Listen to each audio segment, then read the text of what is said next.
away we go for the final time of the year. Then on board with Ben Rowe, and it's George Robinson in front, but it's Paul Hinton that goes to the lead. So Paul Hinton leads, they head into Gerrard's onto the brakes. They go on the slippery now Mallory Park, bit of rain we've had this afternoon. So for the final round of the year, special long race, 18 minutes plus 1 lap race for the final round, the 14th round of the championship. And it's very tricky on circuit, and George Robinson gets a great one out of Gerrard and goes up on the inside of Paul Hinton. The car heads down to the S's, and it's going to be Robinson that goes in front. Paul Hinton is the Hinton who leads on drop scores going into this race. So George Robinson knows he needs to win it. So head down to the hairpin for the first time then. Hinton, if he sits there in second, will be looking good for the championship. He needs to get a top 4 finish if he's going to win this one, win the 2012 Simco50 Motor Club Toyota MR2 series, and he's doing just in second, and they're already getting away from Ben Rowe. They head through the elbow for the first time. Robinson starting to get away as they come past the commentary box here. So Robinson, Hinton, Rowe is your top 3. Go back to the elbow on board here with the number 92 car of Dan Holmes. He's chasing after Warren Lighton as they come across the line. Then up a gear they go. And onto the brakes, Warren Lighton not the end of the line, and Dan Holmes puts his MR2 there up on the inside line, and the two cars are going to run side by side. So they head through Gerrard's corner then, and it looks like going through, but he's Holmes, but Warren Lighton trying to hold it round the outside line here. A good battle between these two cars. These two just battling just outside the top 10, and Dan Holmes has got past Warren Lighton.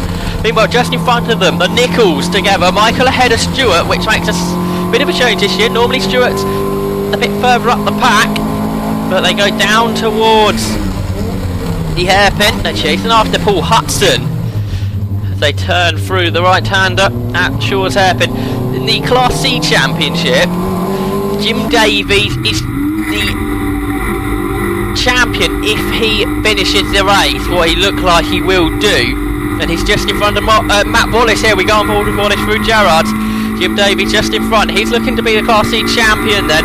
And Michael Nichols and Stuart Nichols, if Michael finishes ahead of Stuart, Michael beats him as back to the action. Matt Wallace goes up on the inside and gains a position. Goes ahead of Jim Davies then through the S's there. Go on back and forward to Stuart Nichols. Let's talk about this then. If neither get fastest lap and Michael Nichols comes third behind Stuart Nichols in second, he's also in front, even though they finish on equal points. Well, they're going to finish on equal points if they finish that way round. But Michael stays in front of Stewart at the moment. Michael Nichols will get second in the class.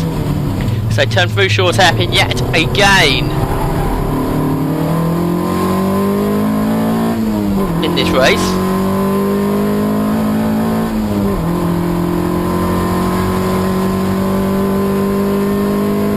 Oh yes, because then it goes on to drop scores, and Michael Nichols will have more on drop scores if he finishes third and Stuart finishes second.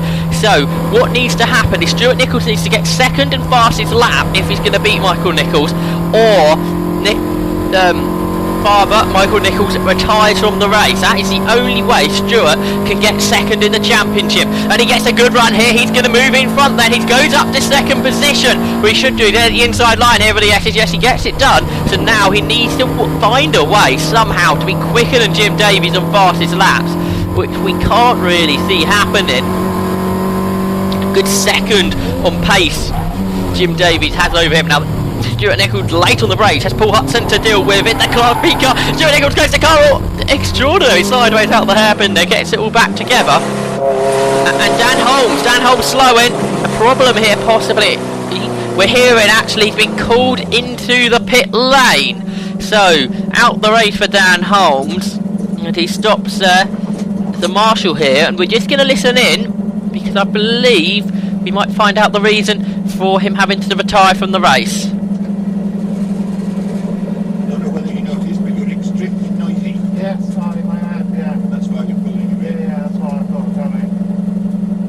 Hopefully you heard there, noise issues, Dan Holmes, so that's the reason he had to retire.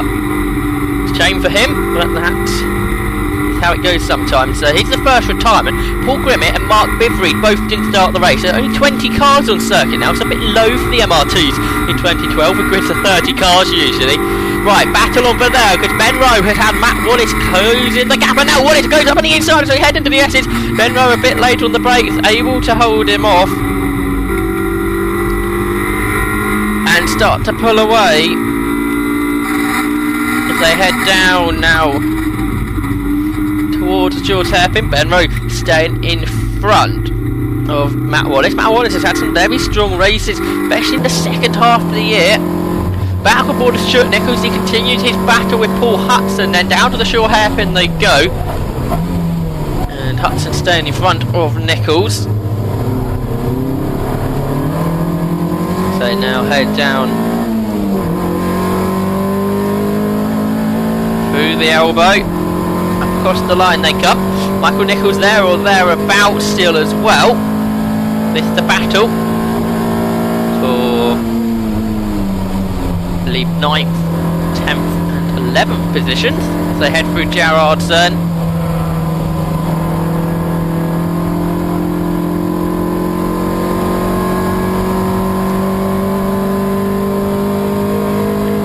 So, down towards the S's now. Meanwhile, nose to tail through the elbow between Ben Rowe and Matthew Wallace here as they come up across the line, past the commentary box here, underneath the Jordan Bridge, down towards Gerrards.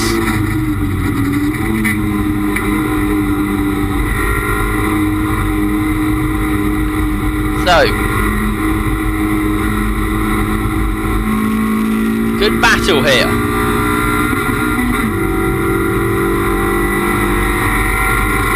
Now this is a good run from Matthew Wallace. He goes up on the inside of Ben Rowe under braking, but again Rowe very late on the brakes for the S's. He just about holds it in front of Wallace, and a great scrap between these two cars, looking for the final podium position of the year.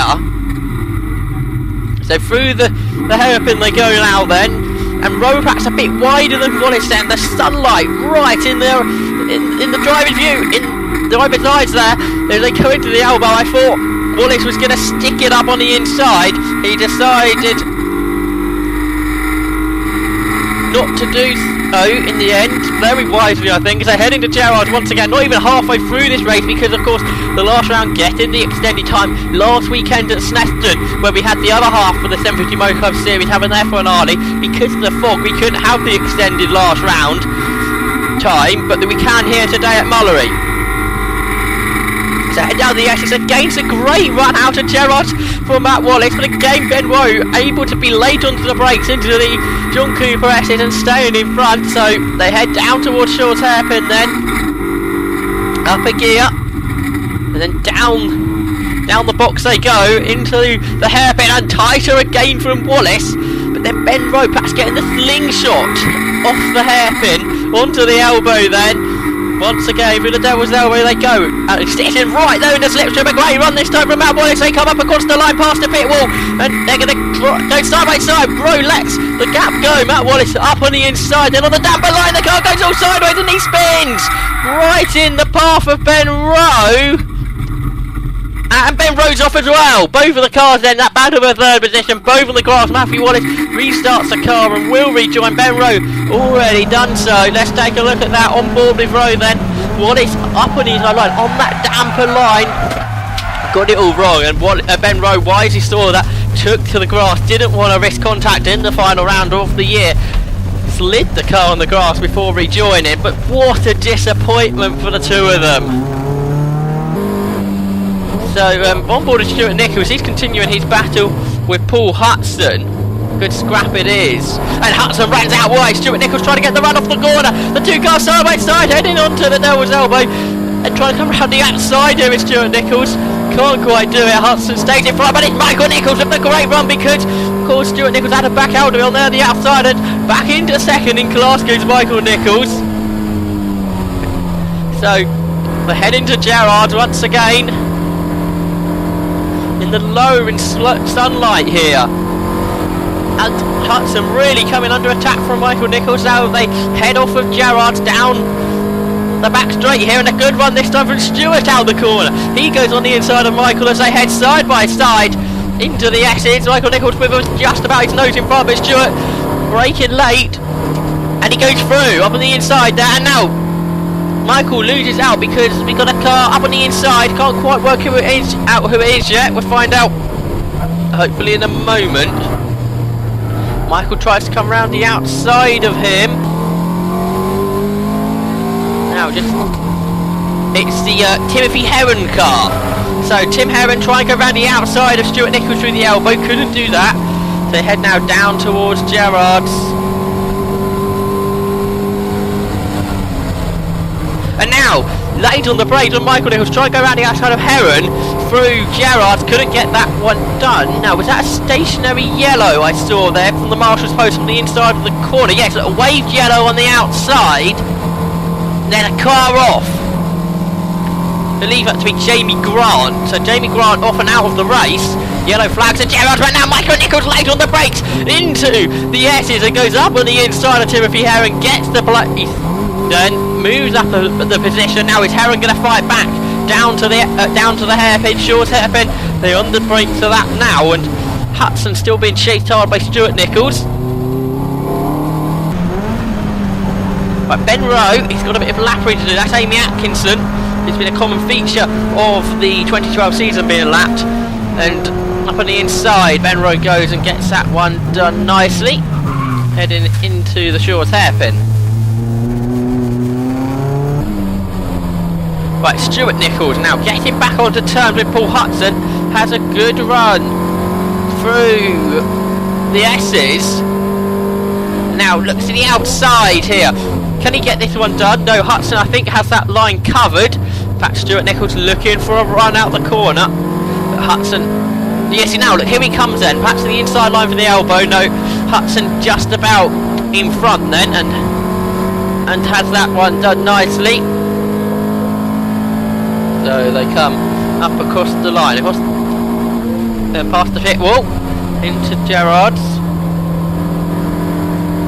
and Michael Nichols back in here now, right on the tail of Stuart as they head through Gerrard's, and Stuart Nichols with a good run here. The yellow flags are now in, so what can Stuart do here as we head down towards the S's? Can he find a way through? No, Hudson just about escaping there. Of course, the Mark II cars, bigger engine, more power, better straight line speed. Now they have Amy Atkinson to lap. Inside line, nicely done from both of them. And Michael Nichols will do the same into the hairpin. He'll have to keep the car nice and tight, doesn't want to drift wide into her, and Timothy Heron does exactly the same. All nicely done then, into the elbow in the closing stages now of the 2012 season. What a year it has been, not just from the 750 Motor Club, but not just for the Toyota MR2 Motor Club Championship, but the whole club. The 750 Motor Club race season has been fantastic. Not as many meetings as usual in 2012, trying to cut costs a bit, but the entries have just plummeted upwards this season. A lot more cars than anyone expected, which is fantastic, and it's created some of the best racing in the UK. Final lap now of the season, and Ben Rowe's closed up with Rob Wells. It goes round the outside of him into the hairpin. Can he get this one done? Luke Austin in that battle as well, and Wells cuts across the front of Rowe. So this is the battle of a fifth and sixth. Luke Austin looks good for fourth. Rob Wells I think should hold on for fifth. Ben Rowe tries to get a good run out the corner. Of course it's a recovery drive. He comes up past him, can't quite get it done. And a thumbs up there from Ben Rowe. That podium that could have been. A replay here, what happened here to Michael Nichols on the final lap. He lost it out the hairpin. A bit of a disappointment there for him. And Michael Wells, when he turned around the corner, found a car right in the middle of the road. So then it was George Robinson that won the last race of the season by only half a second to Jim Davies. Another great drive from him. He's going to be a person to watch out for. But Paul Hinson got third and second in class, which means he is the champion of 2012 by just 4 points to George Robinson. And Matthew Palmer, he had a strong year too. He got third. Guy Hefford, remember he had the fire in the last round at Donington. He finished fourth in championship. Michael Wells, he finished fifth.